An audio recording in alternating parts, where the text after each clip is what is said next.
시청자 여러분 안녕하십니까. 수익을 말하다 예병군입니다. 제가 지난 주말에 강연을 다녀왔어요. 수익을 말하다 시청하신 분들이 굉장히 많았습니다. 그분들의 요구에 의해서 제가 오늘부터는 조금 강약을 줘가면서 설명을 좀 드리도록 하겠습니다.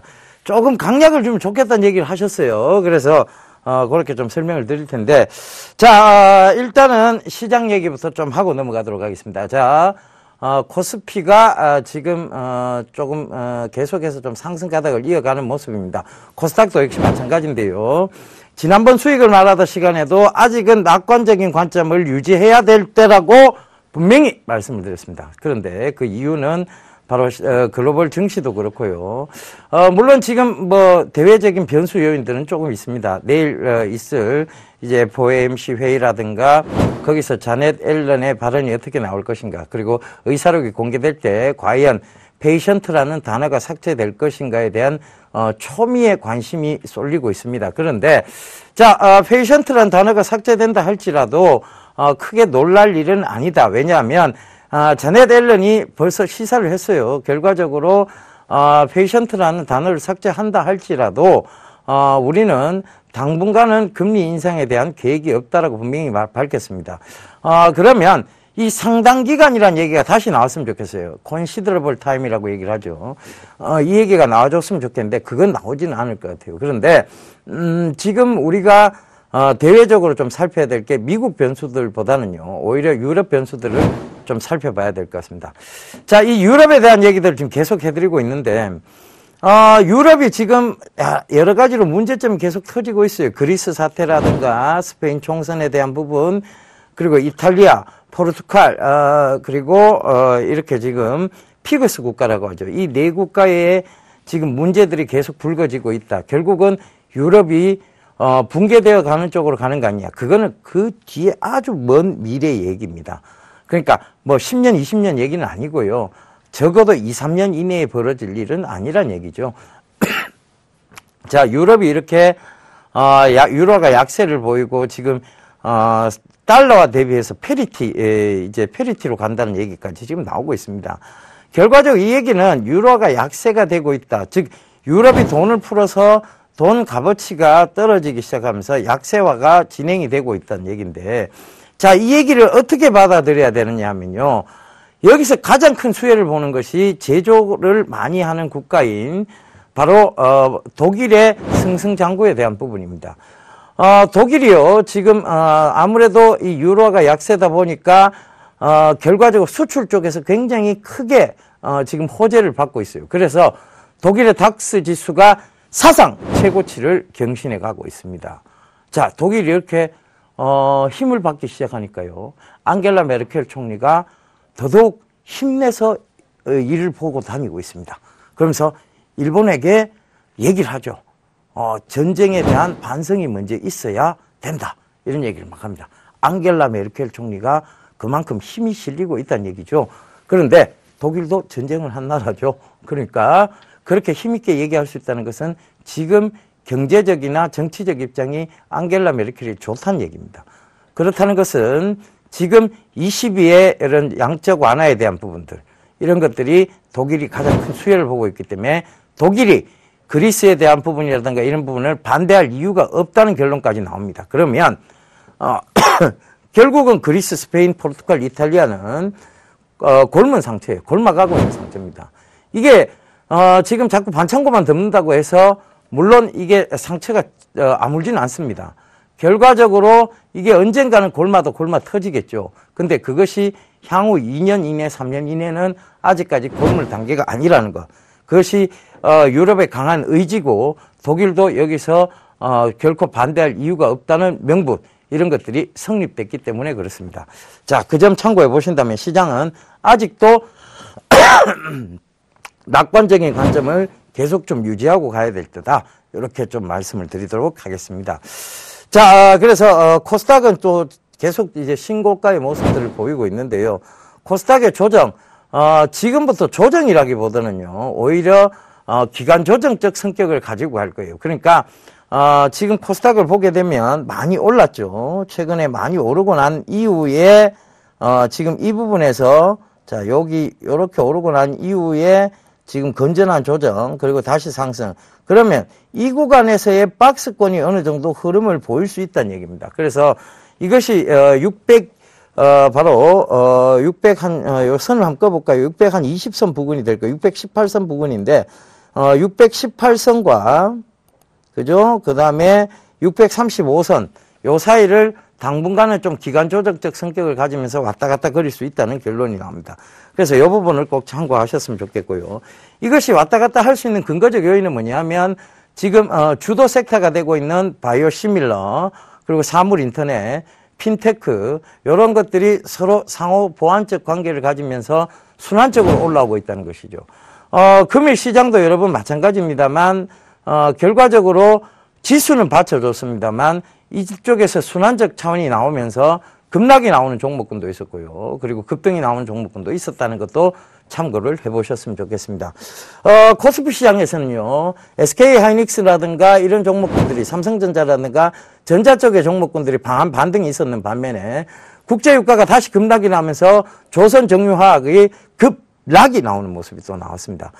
그러니까 이런 부분들이 결과적으로 지수는 받쳐주고 있지만 시장은 크게 여러분들한테 호의적이거나 호락호락한 상황은 아니라는 것이고요.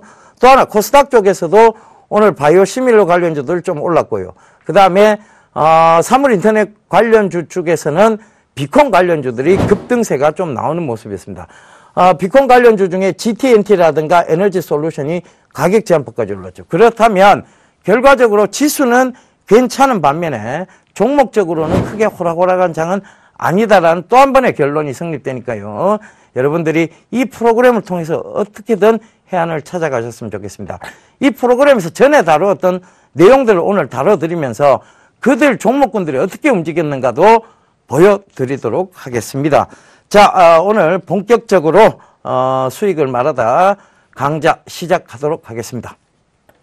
자, 오늘 예병군의 예각병법, 자, 화면 보시면서 얘기 나눠보도록 하겠습니다. 자, 오늘 몇 시간째죠? 자, 한번 보겠습니다. 오, 드디어 30강입니다. 그죠? 30번 여러분들께 이 종목에 대해서 서로 얘기를 나눴다는 얘기죠. 여러분들과 커뮤니케이션을 했다는 얘기입니다. 자, 다음 화면 보시면서 바로 얘기 이어가도록 하겠습니다. 자, 아이비콘이에요. 그러니까 이게 지금 꽤 오래 전에 비콘 관련주에 대해서 한번 강의를 한번 드린 적이 있습니다. 그러니까 그때 이미 강의를 드렸을 때 이 애플의 아이비콘에 대해서 좀 설명을 드렸는데요. 2013년도 12월 시작한 애플의 아이비콘 서비스. 아이비콘이요. 벌써 2013년도에 이미 시작됐다는 얘기입니다. 우리는 좀 늦어지고 있다는 얘기죠. 그런데도 불구하고 지금 사물 인터넷 관련주들, 아이비콘 관련주들이 지금 가고 있는 이유는 바로 삼성전자가 그리고 LG전자가 사물 인터넷을 제대로 신성장 동력으로 잡아가고 있기 때문에 그렇습니다. 이재용 부회장이 사물 인터넷 쪽으로 확연하게 자리를 잡아가고 있죠. 굳혀가고 있다는 얘기입니다. 사물 인터넷 플랫폼 회사도 인수를 했고요. 전자결제, 핀테크 관련해서 전자결제 쪽의 회사도 인수를 했습니다. 그러니까 그런 부분들이 참고가 되셨다면 왜 이 아이비콘조차도 중요한지가 나옵니다. 자, 이렇게 통신, 그 다음에 앞으로의 핀테크 이런 것들을 하는 이유는요. 대기업들이 하는 이유가 중요한 거예요. 이유는 바로 여러분들의 있는 주머니에 있는 돈, 지갑을 쉽게 열게 하기 위해서입니다. 그래서 그 부분들을 참고해 보셨으면 좋겠습니다. 자, 다음 화면 보실게요. 자, MLB에서 아이비콘 도입이 됐습니다. 자, 이 MLB에서 보시면, 자, MLB의 메이저리그 베이스볼 스타디움이죠. 이쪽으로 들어가게 되면, 그쪽에 들어가는 순간 아이비콘, 즉, 아이비콘이 아이워치 쪽, 그러니까 지금, 애플워치죠. 애플워치 쪽으로, 그 수신을 합니다. 송신을 해주죠.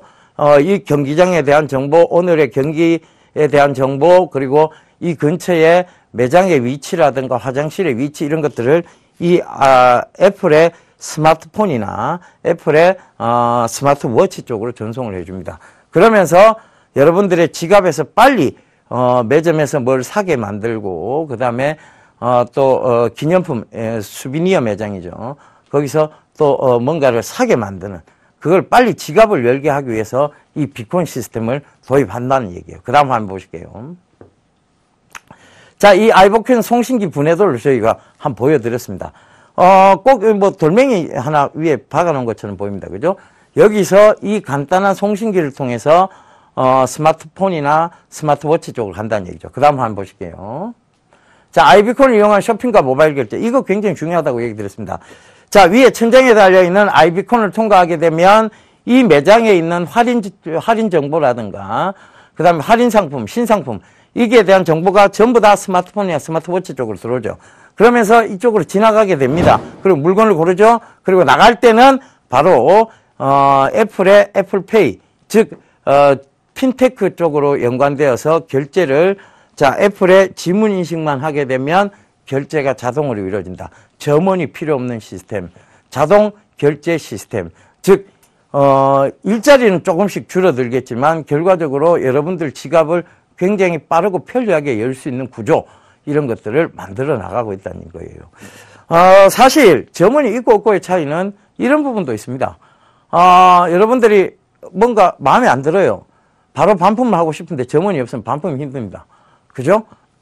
그러면 고객센터를 찾아가야 되고 뭔가 컴플레인을 해야 그게 반품이 이루어지죠. 그러니까 자, 물건은 쉽게 팔 수 있으되 반품은 어려운 구조. 이것도 비콘 시스템이라고 보시면 될 것 같아요. 그러니까 철저하게 기업들의 이익을 위해서 만들어진 시스템이다. 이래 보시면 될 것 같습니다. 다음 한번 보실게요. 자, 아이비콘을 활용한 쇼핑. 이 아이비콘을 지나가게 되면 결과적으로 내 스마트폰에 내가 평소에 마음에 들고 있었던 물건들에 대한 정보가 뜬다는 얘기입니다. 이거는 뭐냐 하면 결과적으로 클라우드 시스템하고 연관되어 있어야 돼요.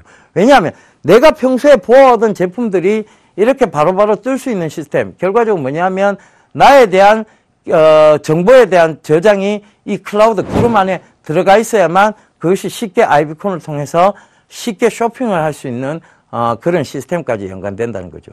그게 결국은 쉽게 사라는 얘기예요. 쉽게 물건을 사가는 시스템. 이것이 그들이 추구하는 사물 인터넷의 방향입니다. 자, 다음 한번 보실게요. 자, 아이비콘의 클라우딩 활용도 방금 설명드렸던 그것들이 나오기 시작합니다. 자, 그 다음 한번 바로 보시겠습니다. 자, 아이비콘의 작동 원리인데요. 크게 이게 중요한 부분은 아닙니다. 여기서 중요한 거는 코어 블루투스, 즉 블루투스를 이용한다는 거예요. 자, 이게 왜 중요하냐면 블루투스가 저전압이고 저전력입니다. 그러면 이 저전력 시스템을 이용한다는 것은 결과적으로 블루투스 관련주들의 움직임에 영향을 줄 수 있다. 그러니까 블루투스 관련주들이 좋을 수밖에 없다. 향후 성장성을 가질 수밖에 없다는 것을 증명하는 자료이기 때문에 그렇습니다. 다음 한번 바로 보실게요. 자, 여기까지가 비콘에 대한 설명이었습니다. 자, 그럼 비콘 관련주를 우리가 한번 볼까요? 자, 비콘 관련주를 오늘 한번 좀 정리를 한번 해보겠습니다. 지금 이게 비콘을 설명드린 지가 2달이 좀 넘었어요. 그런데 자, 거기에서 GTNT를 한번 보고요. GTNT가 오늘도 가격 제한폭까지 올랐죠. 그죠? 그래서 GTNT 요거 확대해서 한번 보겠습니다. 자, 결과적으로 이런 종목군들은 빠지더라도 다시 올라올 수 있는 명백한 성장성을 가지고 있다는 것이죠. 그 다음 또 하나 에너지 솔루션 보고 가겠습니다. 이게 전부 비콘 관련주예요. 자, 에너지 솔루션 다시 한번 가격 제한폭까지 오늘 오르면서 새로운 이제 전고점대를 또 향해 가고 있다는 얘기입니다. 그러니까 결국은 떨어졌다가도 올라갈 수 있는 것, 그것은 성장성에 기인한다고 보시면 좋겠습니다. 자, 그 점 참고해 보셨으면 좋겠고요. 자, 다음 또 바로 보면서 설명 이어가도록 할게요. 3D 프린팅에 대한 얘기였습니다. 그죠? 오토데스크에서 개발하는 1, 2, 3D 캐치 차량. 이게 영화 산업에도 쓰일 수 있을 것이라는 얘기였고요. 다음 한번 보실게요. 자, FDM 방식이에요. 필라멘트 방식입니다. 이건 벌써 이미 시중에 좀 나오기 시작했습니다. 이 필라멘트 방식이 나오기 시작하면서 여러분 이 필라멘트로 3D, 그러니까 분사 방식이에요. 노즐에서 이 필라멘트를 가열해서 노즐 쪽에서 나와서 적층을 쌓아가는 구조. 그러니까 결국은 제품을 만들 때, 이 3D 프린트 제품을 만들 때 쌓아가는 구조에 대한 원리입니다. 그래서 그 부분을 좀 아셨으면 좋겠다는 의미에서 가져온 자료 화면이었고요. 그 다음 화면 보러 보실게요.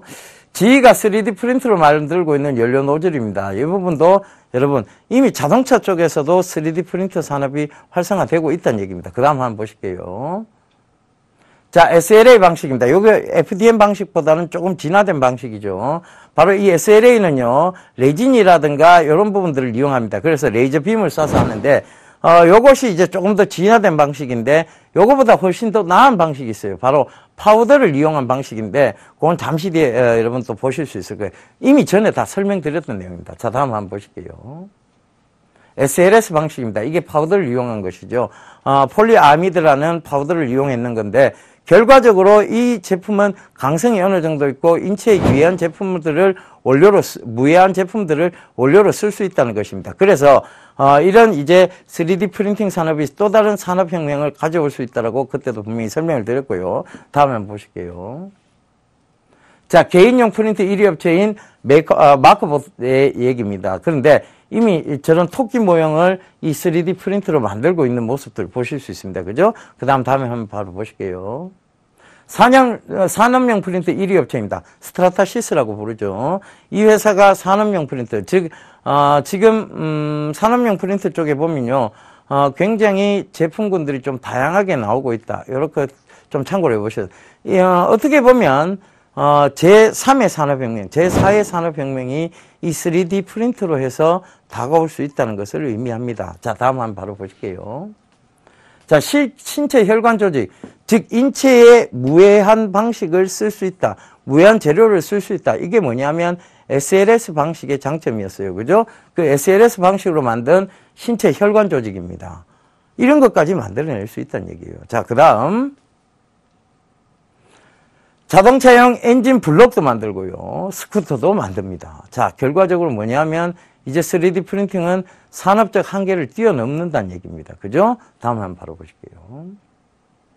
자, 지금은 제조업이 차지하고 있는 게 글로벌 제조업 시장 규모가 엄청나게 큽니다. 3D 프린팅은 시장 규모가 아직은 작죠. 그런데 이게 앞으로 이렇게 역전이 돼 들어갈 것이라는 게 성장성을 의미하는 것이죠. 왜 역전이 될까요?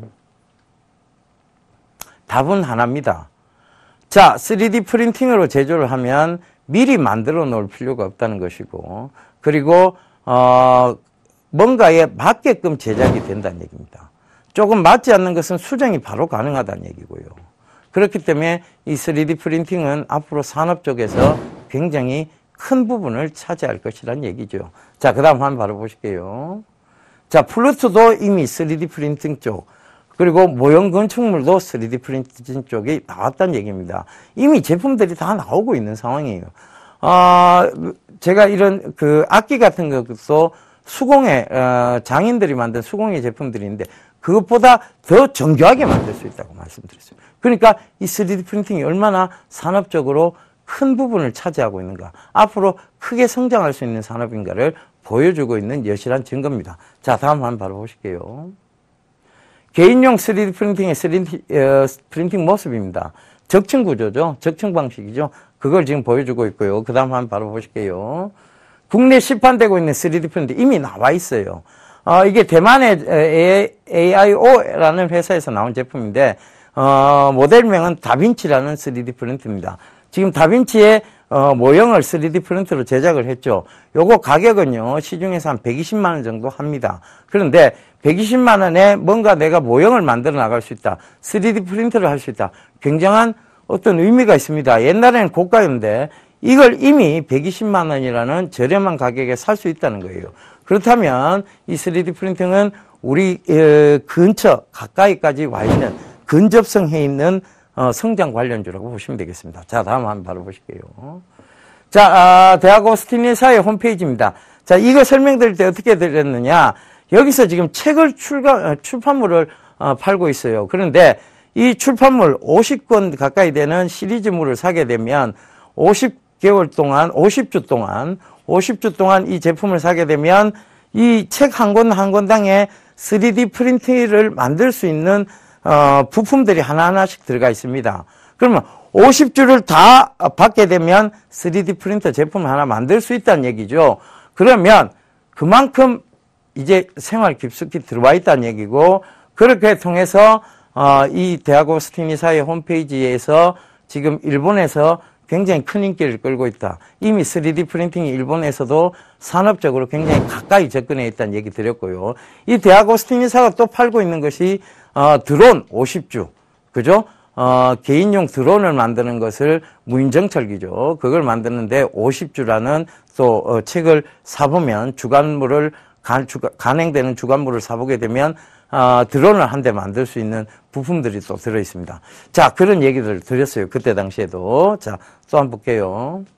산업용 3D 프린터 사용 모습입니다. 자, 산업용에 대한 부분들 또 나오죠. 집도 이제 3D 프린터를 지을 수 있다. 그 얘기가 나오기 시작한 게 중국 쪽에서부터 지금 나오기 시작하고 있어요. 자, 다음 한번 바로 보실게요. 자, 아드리안 보이어 박사입니다. 이분이 굉장히 훌륭한 분이라고 그때도 말씀을 드렸고요. 이분이 오픈소스로 공개를 다 해버렸어요. 3D 프린터에 대해서. 이 3D 프린터의 놀라운 기술을 이 오픈소스로 공개를 해버렸습니다. 그러니까 누구나가 사용할 수 있고 누구나가 상업용 목적으로 사용할 수도 있습니다. 근데 이분한테는 돈이 떨어지는 구조가 아니에요. 그런데도 불구하고 이분은 이거를 오픈소스로 해놨습니다. 누구나가 편리하게 사용할 수 있도록. 정말 훌륭하신 분이죠. 그죠? 눈빛이 참 선하게 보입니다. 저하고 닮았어요. 예, 그 얘기는 넘어가고요. 바로 다음 화면 바로 보시겠습니다. 자, 여기까지가 3D 프린터에 대한 얘기였어요. 요게 굉장히 좀 오래된 얘기입니다. 요것도, 지금 그 이후에 제가 토픽으로 꼽아드렸던 게 뭐였느냐면, STI라는 종목이었어요. STI라는 종목이었는데, 이 STI가 최근에도, 그때 이후로, 자, 이게 6,000원 미만에서 왔다 갔다 하고 있었어요. 1월 달쯤이었는데, 그게 지금 7,700원을 갔다가 지금도 6,910원에 있습니다. 그러니까 앞으로 지금도 계속 지속적으로, 주목을 받고 있고요. 그 다음에 하이비전 시스템. 자, 하이비전 시스템도 얘기를 한번 드렸고요. 그 다음에 TPC를 얘기 드렸죠. 얘기 드렸습니다.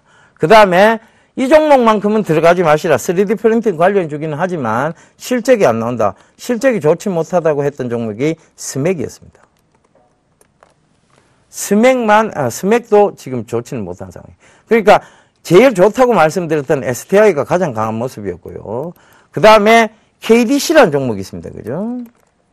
자, KDC. 요거는 어떻게 되느냐. 요것도 3D 프린팅 관련주인데 굉장히 급등세가 좀 나왔습니다. 바로 관리 종목 탈피라는 호재와 더불어서 같이 올라오게 된 것이죠. 그러니까 그때 한 1,000원 부근에 있었던 종목이 지금 2,000원대를 넘어갔습니다. 순식간에 100%를 넘어갔다는 얘기죠. 그죠? 그러니까 그 부분도 좀 참고를 해보셨으면 좋겠습니다. 사실 이 KDC는 제가 관리 종목이라서 크게 여러분들 보실 필요는 없다라고 말씀드렸기 때문에 더 이상 얘기는 안 하겠습니다. 자, 그래서 이 3D 프린팅이 아직도 주목을 받고 있다. 요 점 참고해 보시고요. 자, 얘기 이어가도록 하겠습니다.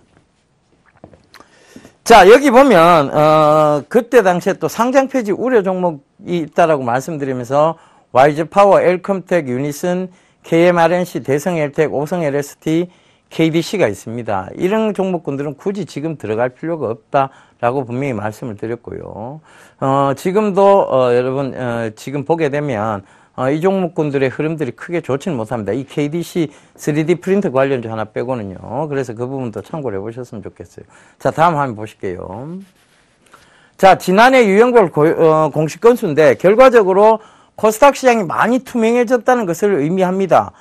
유가증권 시장하고 코스닥 시장 수시공시가 거의 비슷해졌고요.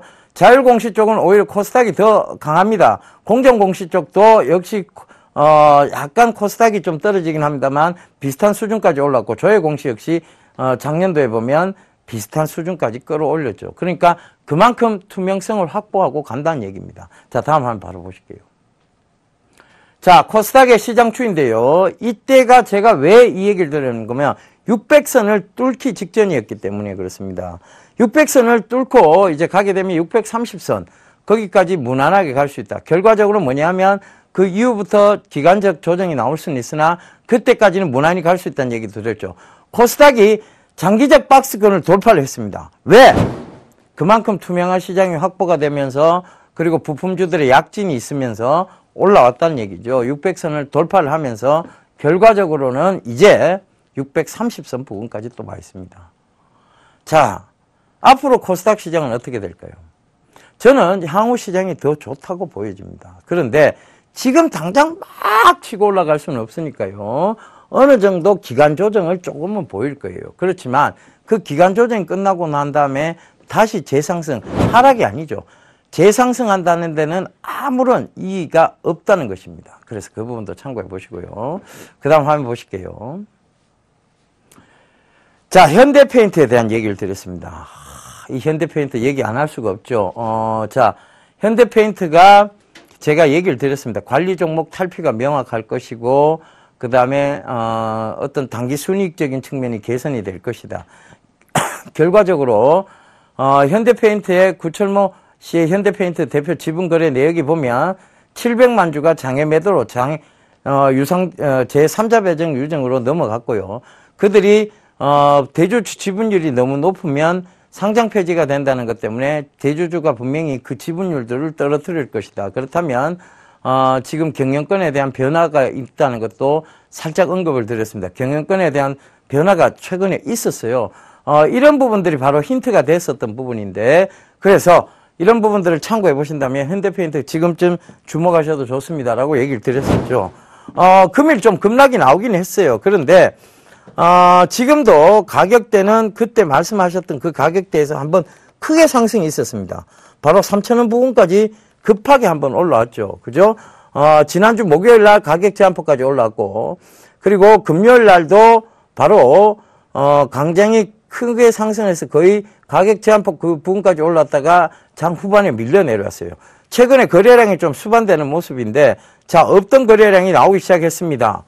그러면서 지분도 변동이 있었고요. 호재도 나왔습니다. 뭐가 나왔습니까?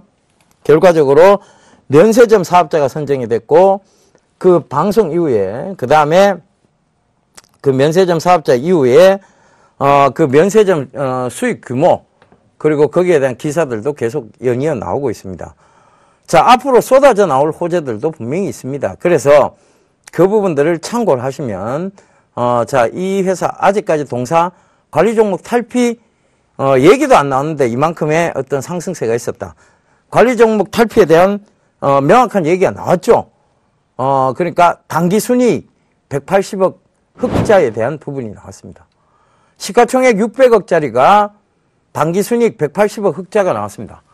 호재가 분명히 있죠. 근데 시장은 많이 흔들고 있습니다.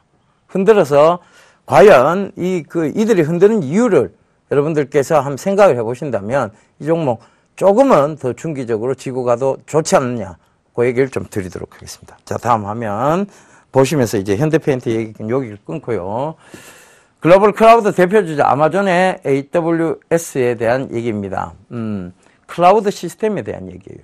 결과적으로 클라우드 시스템, 앞으로 이 클라우드 시스템이 사물 인터넷과 연관지어서도 강하게 갈 수밖에 없다. 이 얘기를 좀 드렸었는데요. 자, 다음 화면 보실게요. 자, 이 빅데이터예요. 결국은 이 클라우드는 내가 기억하고 있는 것, 내가 찾아봤던 것, 그리고 내가 어디서 얘기했던 것, 그리고 내가 검색해 봤던 것에 대한 모든 저장 정보들이 이 클라우드라는 빅데이터 안에 들어가 있는 거죠. 그러다가 내가 뭔가를 쇼핑하고자 할 때 그 기억들을 끄집어내 주는 게 이 클라우드의 역할입니다. 그래서 사물 인터넷 시장, 빠른 쇼핑 시장이 오기 위해서는 결과적으로는 이 클라우드 시장도 같이 성장할 수밖에 없는데요. 자, 크기는 볼륨이고 다양성은 버라이어티입니다. 속도 벨로시티인데 결과적으로는 속도적인 측면 때문에 기가 인터넷이 지금 먼저 선행이 되고 있는 거고, 다양성적인 측면 때문에 지금 소셜 커머스라는 게 등장한 것입니다. 그리고 크기적인 측면 때문에 이제는 테라바이트라는 컴퓨터들이 나오고 있는 거죠. 여러분들 지금 예전에 500GB만 해도 와 이랬는데 지금 1TB 컴퓨터들이 나오고 있다는 얘기입니다. 그러니까 그만큼 대용량의 저장 장치 공간이 필요하다는 얘기가 돼버렸습니다. 그죠? 그래서 그 부분도 꼭 좀 참고를 해보셔야 되겠는데요. 이 클라우드를 제가 설명드리면서 가장 탑픽으로 좀 꼽아드렸던 게 뭐였느냐 하면 더존 비전이었어요. 그죠? 더존 비전. 자, 이 더존 비전 지금도 재상승을 계속 이어나가고 있는 모습입니다. 오늘도 1.57%가 오르면서 계속해서 지금 상승세를 이어나가고 있는 모습이죠. 그죠? 더존 비전 좀 참고를 해보셨으면 좋겠고요. 또 하나가 있었죠. 바로 방송용 클라우드 시스템 RT캐스트에 대한 얘기였습니다. RT캐스트가 최근에 좀 조정이 들어왔는데요. 여전히 성장성적인 측면에서 본다면 지금도 매수 시기라는 거 좀 참고를 해보셨으면 좋겠습니다. 이 방송용 클라우드 쪽은 반드시 성장할 수밖에 없습니다. 여러분들이 주로 방송을 통해서 뭔가를 검색을 하고 뭔가를 계속 보면서 내가 주로 시청하는 프로그램 그리고 내가 즐겨 찾는 프로그램이 나왔을 때 채널을 돌리다가 멈추죠. 그런 것들을 기억할 수 있는 방송용 클라우드 시스템, 그게 RT캐스트에 대한 얘기입니다. 그래서 그 부분도 참고를 해보시라는 얘기였고요. RT캐스트 다음에 여러분들이 또 주가 추이를 보게 되면 그래서 예병군 멘토가 그 전에 그런 얘기를 했었구나라는 게 나올 겁니다. 자, 클라우드 관련 빅데이터 기업들입니다. 몇 가지가 나오죠. 그 더존비전이 가장 눈에 띄고요. 그 다음에 SK하이닉스가 최근에 다시 재상승을 하고 있는 부분 눈에 띕니다. 자, 그 다음 한번 바로 보실게요. 자, 클라우드 선순환 활성화 방안. 정부에서조차 이렇게 클라우드 선순환 활성화 방안이 나오고 있다는 거예요. 그렇다면 우리가 지금쯤 클라우드를 주목해봐도 나쁘지 않다는 얘기겠죠. 다음 한번 바로 보시죠. 자, 여기 이미 나옵니다. 여기 빨간색으로 표시된 게 더존비전하고 RT캐스트입니다. 클라우드 관련 업체 중에 가장 어떻게 보면 선두주자라고 할 수 있다는 두 업체가 나온 거예요. 한쪽은 바로 이 더존비전 쪽은 결제 시스템하고 관련해서 클라우드 관련 업체라고 보시면 될 것 같고요. 그 다음에 RT캐스트는 방송용 쪽하고 관련해서 클라우드 시스템을 가지고 있는 회사라고 보면 될 것 같습니다. 그 관련 업체라고 보시면 되겠죠. 자, 그 다음 한번 바로 보실게요. 자, 이 RT캐스트 국내 방송사 사업자들의 클라우드 서비스 확대에 따른 솔루션이 매출이 기대가 된다. 즉 기대감이 부여되고 있다는 얘기죠. 자회사 인수 악재 등 단점들에도 불구하고 근접해진 클라우드 투자 결실이 기대가 된다. 이것이 바로 더존비전에 대한 얘기입니다. 자, 이런 부분들을 미리 얘기를 다 드렸어요. 그러니까 여러분들 또 지나놓고 후회하지 마시고요. 이런 얘기들을 좀 주목해서 들으셨다가 매수를 내가 어떤 식으로 분할 매수하겠다. 이 생각만 하시면 될 것 같아요. 자, 다음 한번 보실게요. 자, 클라우드 산업의 시장 규모입니다. 성장성이죠. 결과적으로는 캐파들이 계속 커지고 있다. 그런데 지금 2018년도 보면 급격한 성장세가 이루어질 것이다. 꾸준한 상승세, 성장세는 계속 이어질 것이다는 얘기입니다. 그래서 그 부분도 꼭 좀 참고를 해보시고요. 자, 다음 화면 보면서 또 얘기 이어가도록 하겠습니다. 자, 이제 핀테크 얘기가 나온대요. 자, 그럼 클라우드 얘기를 좀 마무리 지어보자고요. 결과적으로 사물 인터넷이 가고자 하는 것은 여러분들의 지갑을 쉽게 열기 위한 구조입니다. 그런데 그 구조를 만들어 나가기 위해서 이 클라우드 시스템은 필수적인 부분이고, 그래서 이 RT캐스트라든가 더존비전을 여러분들께서 꼭 좀 참고를 해보셨으면 좋겠다는 얘기입니다. 앞으로는 이 클라우드 시스템이 다우 데이터도 이쪽에 지금 관련이 되어 있는데요. 다우 데이터, 그 다음에 다우 기술, 이런 종목군들도 역시 이 클라우드 시스템하고 관련이 있다고 보시면 좋겠는데요. 이 다우 데이터나 다우 기술은 지금 키움증권의 인터넷 뱅크 사업, 그 부분하고도 연관되어져서 지금 올라오고 있기 때문에요. 그 부분도 그 부분 때문에도 조금 더 강한 모습들을 보여주고 있습니다. 그래서 계속 좀 지속적으로 참고를 좀 해보셨으면 좋겠습니다. 자, 다음 화면 보면서 또 우리가 얘기 나눠보도록 하겠습니다. 핀테크에 대한 얘기예요. 그래서 샤이보 투자로 예금금리보다 고금리를 지급한다. 결과적으로는 샤이보 금리는 변동성 금리고요. 그 다음에 수시 입출금식 예금금리는 고정금리라는 얘기입니다. 자, 이 변동성 금리를 통해서 높은 이율을 지급하겠다는 얘기입니다. 이런 부분들이 바로 핀테크의 부분인데요. 그래서 핀테크가 여러 산업을 갖다가 연결시킬 수가 있죠. 최근에 들어서 보면 전자결제 산업들이 먼저 연결이 돼 있고요. 그 다음에 대출 산업들이 또 연결이 될 겁니다. 자, 다음 화면 보실게요. 개인 간 P2P 대출 중개업체 랜딩클럽입니다. 보로머니, 즉 바로 빌리는 돈이죠. 그죠? 빌리는 돈의 이율은 7.88%로 고정입니다.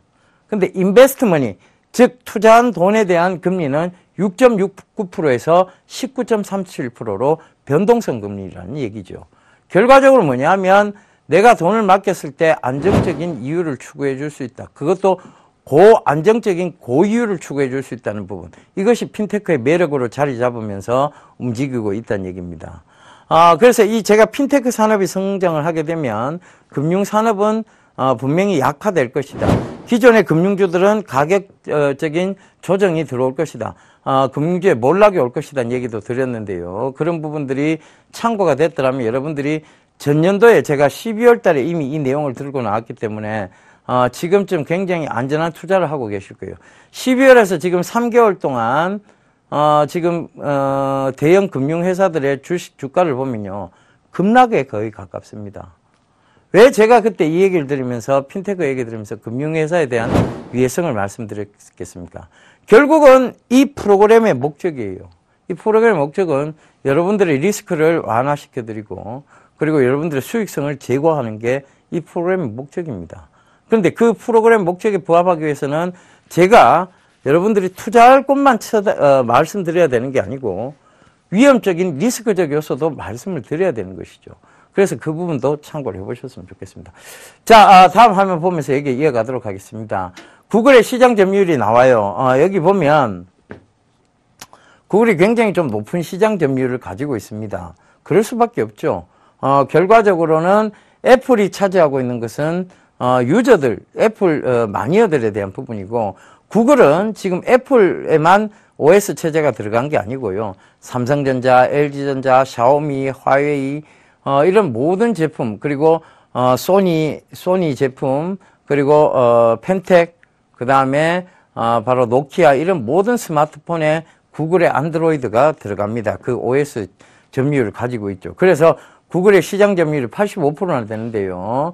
자, 구글이 구글 플레이 스토어에서의 매출도 보면, 매출 비중도 보면 애플 앱 스토어보다 훨씬 높습니다.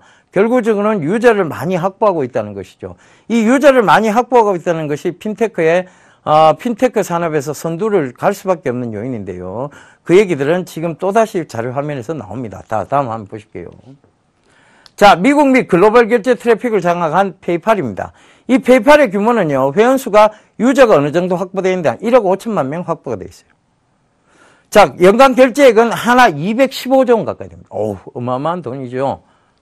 이 이베이는요, 자사 C2C 플랫폼이 이베이인데, 이 이베이는 굉장히 오랜 기간 이 미국의 온라인, 즉 판매 시장을 장악해 왔던 회사입니다.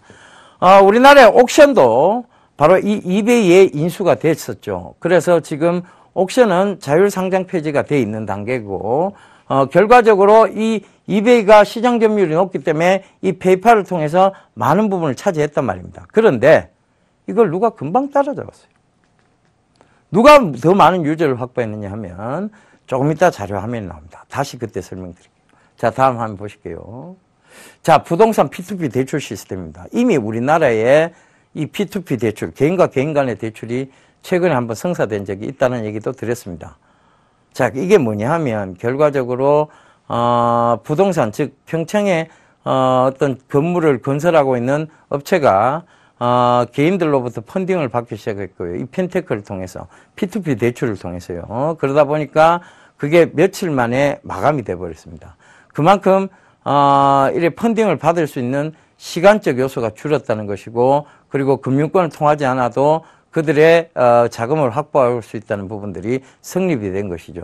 이것이 바로 핀테크 산업의 성장성을 의미하고 있고, 우리나라도 지금 이제 가까운 근접성에 와 있다는 것을 의미합니다. 그 다음 한번 보실게요. 자, 삼성의 루프페이 인수에 대한 부분입니다. 삼성이 루프페이를 인수하자마자 왜 루프페이를 인수했을까요? 삼성도 결국은 핀테크를 가겠다는 얘기죠. 그런데 이 루프페이를 인수하자마자 삼성의 갤럭시 노트죠. 갤럭시 S6 엣지와 갤럭시 S6가 뭘로 나왔느냐? 바로 이 삼성의 루프페이 이 부분이 인수된 부분이 바로 적용이 돼서 S페이로 나왔습니다. 그러니까 삼성이 굉장히 발빠르게 행보를 하고 있다는 얘기죠. 이 핀테크 산업적으로. 그러니까 이 부분이 중요하다. 그러니까 왜 핀테크 산업이 중요한가에 대해서 이걸 다 설명드리면서 얘기를 드린 겁니다. 그 다음 한번 보실게요. 자, 스마트폰 기반의 오프라인 결제 시스템인 애플페이입니다. 애플페이는 결국적으로는 여기에 이렇게 애플 단말기가 있어야 되고요. 애플 스마트폰이 있어야 됩니다. 그죠? 스마트폰, 이 애플의 스마트폰이 있어야 되는데, 이 스마트폰을 근처에, 애플 단말기 근처에 갖다 대고 지문 인식을 하면 결제가 되는 시스템. 즉, 스마트폰 기반의 오프라인 결제 시스템 애플페이예요. 자, 그 다음 한번 볼게요. 자, 이 애플페이와 구글 월렛에 대한 부분들을 비교를 해놨습니다. 자, 애플페이는 벌써 비자, 마스터, 아멕사 3개사를 가지고 있고요. 구글 월렛은 마스터, 시티 이런 쪽을 가지고 있습니다. 비자까지도 이제 최근에 됐죠. 그 다음에 보안성에 대해서는 애플페이는 지문인식 시스템이기 때문에 높은 반면에 자, 구글 월렛은 굉장히 낮은 보안성을 가지고 있다. 즉 지메일로 가입하기 때문에 그죠? 구글 가입 절차는 지메일하고 인증입니다. 비밀번호를 이제 기입만 하면 가입이 되는 시스템이라서 보안적인 부분은 좀 떨어져요, 사실상. 그런데 지금 보게 되면 NFC 지원 스마트폰이 근거리 무선 통신이죠. 아이폰하고 아이폰 6 플러스입니다. 안드로이드 부분 중에는 비율이 좀 낮았다 하는 게 이제 특징이고요. 결제 단말기의 보급률은 애플이 굉장히 아직은 미비한 수준입니다. 그런데 구글 월렛도 역시 미미한 수준이죠. 이걸 극복하기 위해서 삼성이 뭐 어떤 방식을 채택했느냐면요. 자, 조금 이따 화면을 보실게요. 자, 다음 한번 보겠습니다. 자, 이 온라인 결제, 정부에서조차도 규제를 풀어서 밀고 있다는 것이죠. 천송이 코트 얘기 드리면서 이 얘기 드렸습니다. 그죠? 그 다음 한번 보실게요. 자, 온라인 전문 소액 대출업체 온덱에 대한 얘기들이 또 나옵니다. 이 온덱이 결과적으로는 이 어디하고 지금 타오바오하고 연관이 되어 있어서요. 바로 알리바바의 타오바오죠. 그 타오바오에 연동이 되어 있어서 소액 대출을 영위를 하고 있어요. 그러면서 막대한 이익을 또 거둬들이고 있죠. 새로운 금융 문화를 만들어 나가고 있다는 것이죠. 이게 핀테크입니다. 그 다음 한번 보실게요.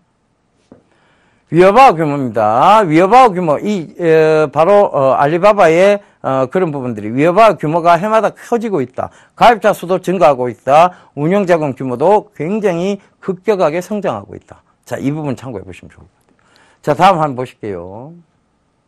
자, 알리페이가, 중국의 C2C 결제 플랫폼, 타오바오를 이용하고 있죠. 그죠? 타오바오를 이용하고 있고, 회사는 알리바바입니다. 회원수가요, 아까 전에 eBay 보셨죠? 1억 50만 명인데, 여기는 벌써 3억 명을 모집했습니다. 중국이 그만큼 인해 전술로 밀어붙이고 있다는 얘기죠.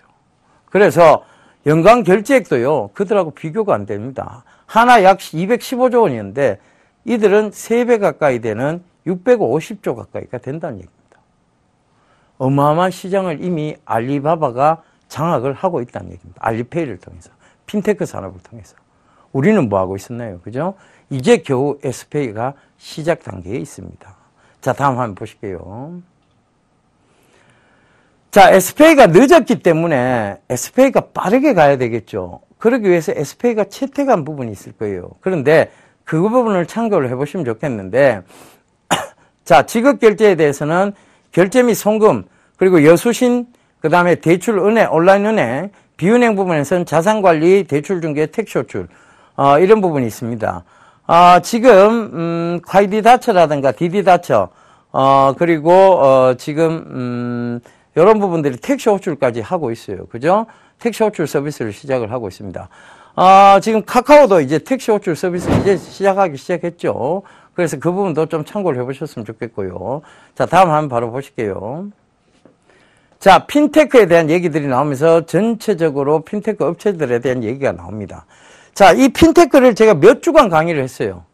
2주간 강의를 했죠. 그죠? 강의를 하고, 지난주, 지지난주 또 강의를 또 드렸습니다. 12월 달에 강의 드렸는데 또 드렸어요. 자, 그럼 핀테크 관련주들 어떻게 움직이는지 한번 보자.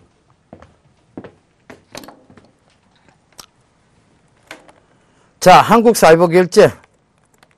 그죠? 최근에 움직이기 시작하고 있죠.